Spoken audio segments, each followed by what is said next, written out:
sempat berguru dengan guru mulia kita bersama Habib Umar bin Hafidhullah dari Tarim Hadramaut, guru ulun yang ilmu dan darah beliau sambung ke Rasulullah.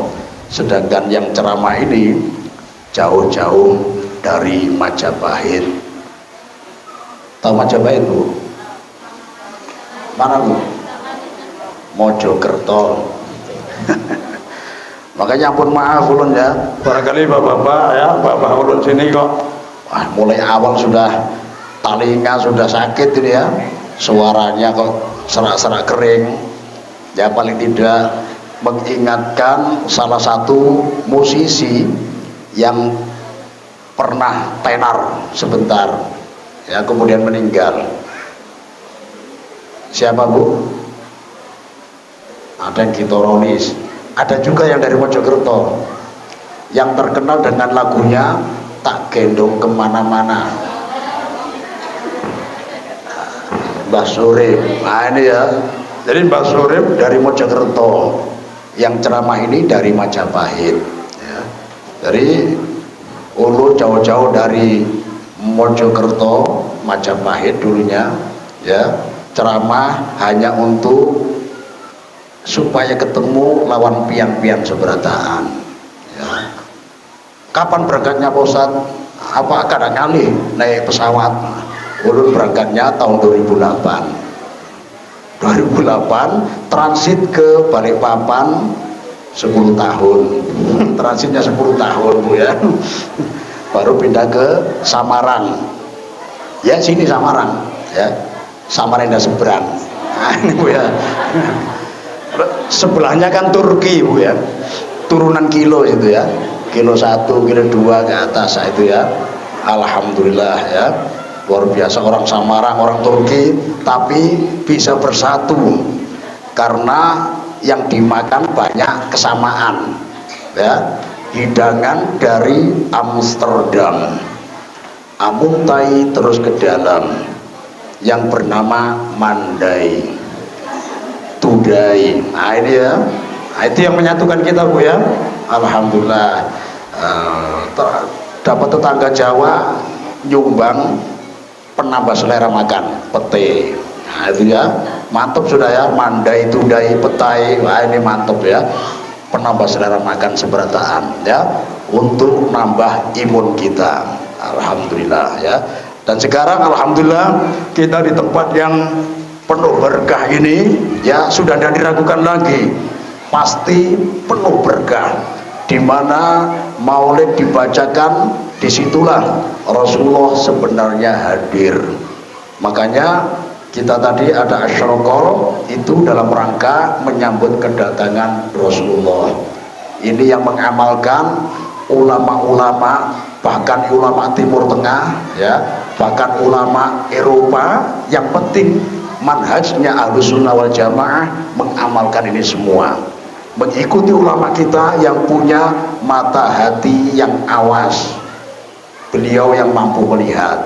Kalau kita tidak mampu melihat, kita umpat sidin ini ya, penuh keyakinan Rasulullah pasti hadir ya. Luar biasa ibu-ibu ya, ini ibu-ibu grup Habsyi Bu ya. Alhamdulillah, insya Allah giginya awet semua Bu ya, amin. Karena ini mulai zaman Rasulullah ada jaminan ya. Ada salah satu sahabat yang bernama Hasan izin memuji kepada Rasulullah, ya Rasulullah, uridu amdahuk, wahai Rasulullah, aku izin untuk memuji Anda. Kira-kira apa Bu jawaban Rasulullah? Silahkan atau kada boleh? Apa Bu? Silahkan atau kada boleh? Tafadhol. Apa artinya Ustaz? Silahkan ya, silahkan. Jadi Rasulullah mempersilahkan. Ini orang hanya raja ini yang masih belum paham Islam ya, langsung kada boleh memuji Rasulullah. Nah ini fahamnya bukan faham Ahlussunnah wal Jamaah, kada usah terpengaruh. sahabat memuji Rasulullah. Rasulullah tidak hanya mengizinkan, ya, setelah beliau mempersilahkan tafadhol silahkan, maka Hasan memujinya dengan syair-syair bait yang sangat indah, ya. Tidak perlu ulun sebutkan, ya, karena syairnya bukan syair Banjar, bukan syair Jawa, syair Arab, bukan Arab dimaklumi atau Arab nengdi, ya, tapi Arab asli. Nah, walhasil habis syair ini Rasulullah mendoakannya, la yahdudillahu fak, Allah tidak akan menyia-nyiakan mulutmu. Apa maksudnya? Dengan sebab engkau sering memujiku, Allah akan menjaga mulutmu. Nah, jadi ternyata ketika Hasan meninggal dunia, umurnya sudah tua, ya, istilahnya di atas 70 tahun. Ketika para sahabat memandikan, membersihkan giginya, ya, sahabat takjub, masya Allah, oh gigi asli, bukan pasangan atau diganti gigi amas, bukan, Bu, ya. Nah, ini kalau ganti gigi amas rabutan, ya, mungkin ada yang ngambil catok, dicatok. Nah, ini kasihan mayatnya, ya. Gigi asli, murni, bersih, utuh. Nah, disinilah para sahabat, kok bisa sahabat kita Hasan ini giginya masih utuh, beda sama kai-kai tadi yang nyambut alhamdulillah sehat pian bah, sehat, pas takurihing ternyata mirip motor metik, kada begigi. Kayaknya top, TOP, tua ompong perot. Ampun maaf, ya, tapi kayak di sana bukan di sini, ya. Nah, di sini alhamdulillah bersih semua, giginya awet semua karena rancak sholawat, ya, alhamdulillah. Nah, itu mohon maaf kalau ada yang sekarang giginya, mohon maaf, ada yang, ya, banyak jendelanya. Ini, ya, kita flashback ke belakang, mungkin Bahari waktu halus jarang bersholawat. Nah, ini, ya, kalau sering bersolawat akan mendapatkan keistimewaan seperti sahabat Rasulullah Hasan.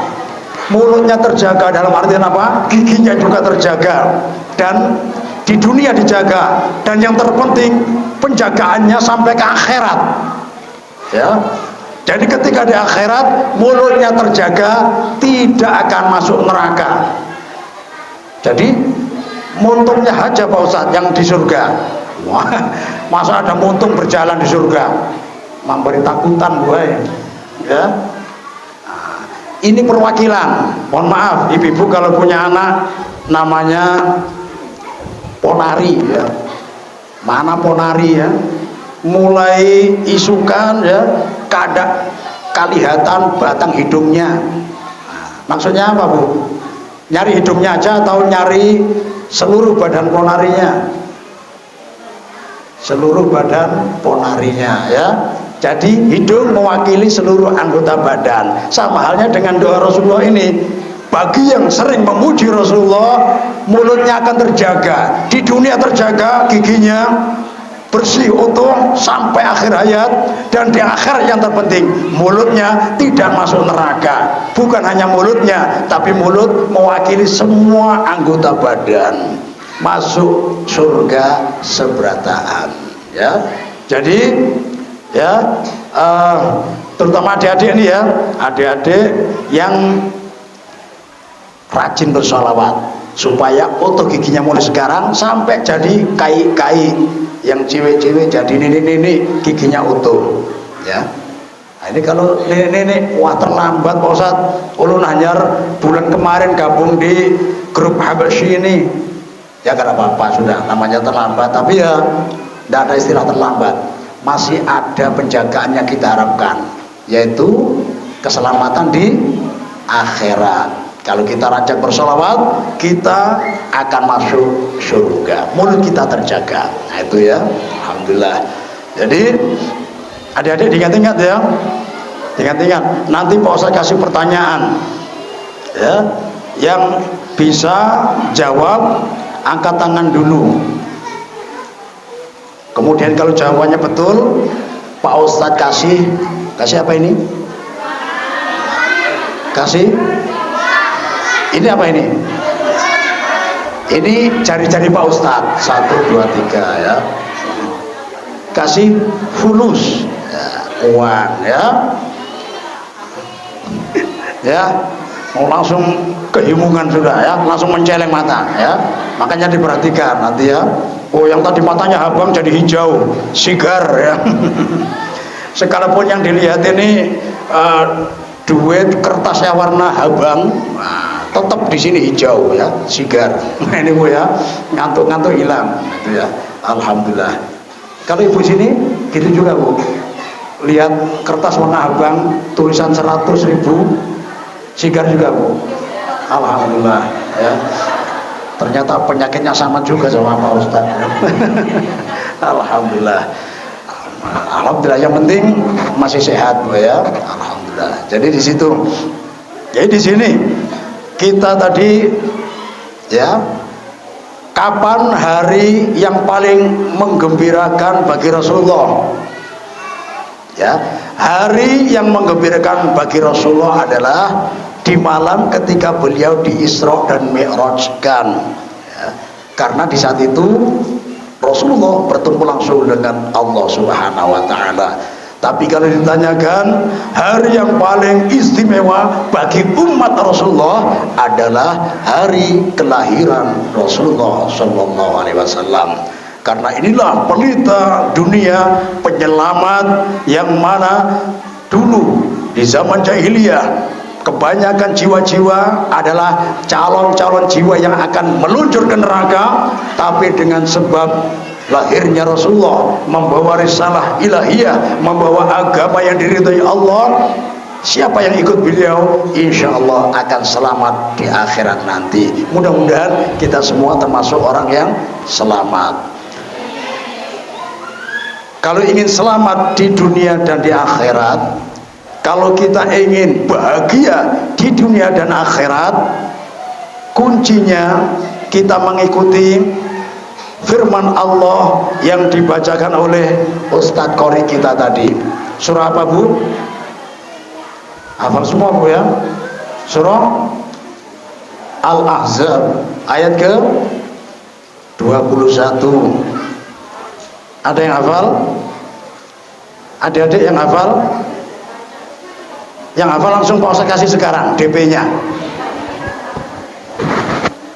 Surah Al-Ahzab ayat ke-21, ayat pertama yang dibacakan oleh Ustadz Qori kita tadi. Ada yang hafal? Nah, tunggu pertanyaan berikutnya. Jangan khawatir, jangan meragukan. Ini lebih karomah daripada kantong Doraemon ya. Banyak isinya ya. Alhamdulillah ya. Jadi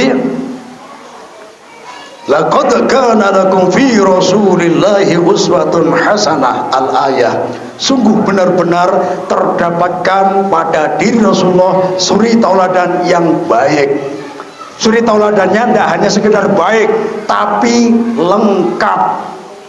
Yang mana kalau kita mencari suri tauladan di luar Rasulullah, sekalipun kita cari suri tauladan dari para nabi sebelum beliau, tidak selengkap pada diri Rasulullah.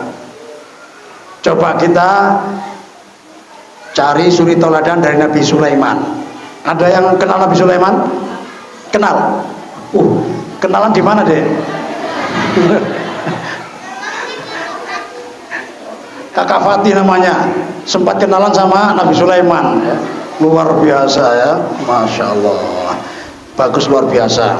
Kalau Ustadz ini biasa di luar ya, ya mudah-mudahan tidak masuk angin ya, biasa di luar ya. Alhamdulillah, Nabi Sulaiman luar biasa, di samping seorang nabi juga seorang raja, kaya raya lagi ya, luar biasa beliau. Nah, jadi hanya sebagian umat Rasulullah yang bisa meniru beliau. Mungkin kebetulan yang diberi amanah jabatan bisa niru kebijaksanaan Nabi Sulaiman. Mungkin yang diberi amanah harta, bisa dermawan seperti Nabi Sulaiman. Tapi mohon maaf, kalau kebetulan termasuk kategori kontraktor kelas elit, pindah-pindah kontrakan karena ekonomi sulit, mohon maaf, susah ya. Mohon maaf, di sini banyak yang kontrak, Bu. Nah, kalau sini banyak kontrak, mungkin kalau pindah cari fasilitas yang lengkap, yang lebih bagus, ya. Nah, ini masalahnya, ada juga yang diuji ekonomi oleh Allah Subhanahu wa taala, kontraktor kelas elit pindah-pindah kontrakan karena ekonomi sulit, nunggak 3 bulan. Ya, yang punya rumah tidak toleransi, diusir pindah ya.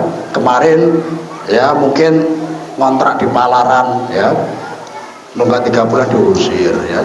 Pindah ke Rapak Dalam, nunggak 3 bulan diusir lagi.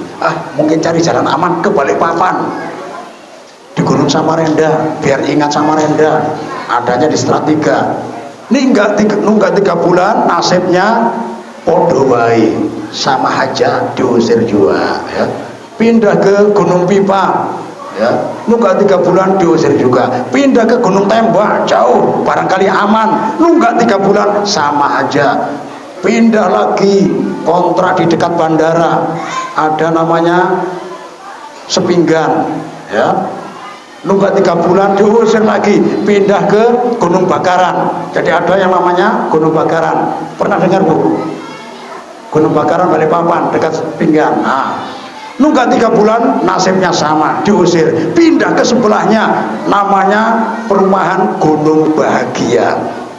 Sudah di Gunung Bahagia tapi tetap sengsara. Kenapa? Karena nunggak 3 bulan. Siap-siap diusir. Mohon maaf, maksudnya di zaman sekarang apalagi kita diuji lagi berbagai macam musibah, banjir, tanah longsor, kemudian kedatangan tamu, acil corona, kadang minggat-minggat juga ya. Acil corona ini berapa tahun, Bu, sudah? Nah, ini kan membuat ekonomi kita ini lumayan ya, tadi susah ya. Ini semuanya ujian dari Allah Subhanahu wa taala. Nah, di sini kalau kita kena dampak acil corona tadi ya, repot. Jadi kita niru Nabi Sulaiman kada mungkin bisa. Kenapa? Karena Nabi Sulaiman tidak pernah hidup dalam keadaan fakir, miskin, kesusahan ekonomi, tidak pernah. Makanya kalau kita cari suri teladan Nabi Sulaiman tidak lengkap ya. Kita cari contoh dari Nabi Isa ya, susah juga, apalagi adik-adik. Ini ya, cewek atau cowok, terutama yang cowok yang masih hijau tomat. Apa hijau tomat? Ikatan jomblo terhormat. Nah, ini ya, padahal aslinya masih ababil, ABG yang masih labil, masih suka andilau, antara dilema dan galau ya. Nah, ini mah. Tapi kalau jamaah musola al-muhyar tidak boleh demikian ya. Jangan kayak yang di luar sana, anak-anak gadis-gadis kasihan ya, mau ke mall, mau bersandar di kaca, sama satpamnya diteriaki, mbak, jangan sandar di situ. Kenapa? Jangan sandar di kaca, nanti pecah. Terus Pak, sandar di mana? Bersandarlah di bahu orang yang menerimamu apa adanya. Wah, itu ya, jangan sandar di kaca ya. Ya biasa ya, kalau masih jomblo-jomblo ini tiap malamnya free, terutama malam minggu, free hati terus ya. Nah, ini harus sabar ya, nyabar, banyak doa supaya didatangkan oleh Allah calon imam yang ideal bagi cowok, bagi cewek ya. Bagi cowoknya ya dapat wanita yang solehah, luar biasa ya. Cuma dalam hal ini kalau meniru Nabi Isa tidak bakal ketemu. Kenapa? Karena Nabi Isa ini diangkat oleh Allah belum sempat menikah, Jadi umur beliau masih 33 tahun, diangkat oleh Allah, ya diselamatkan ketika dikejar oleh Bani Israel, ya.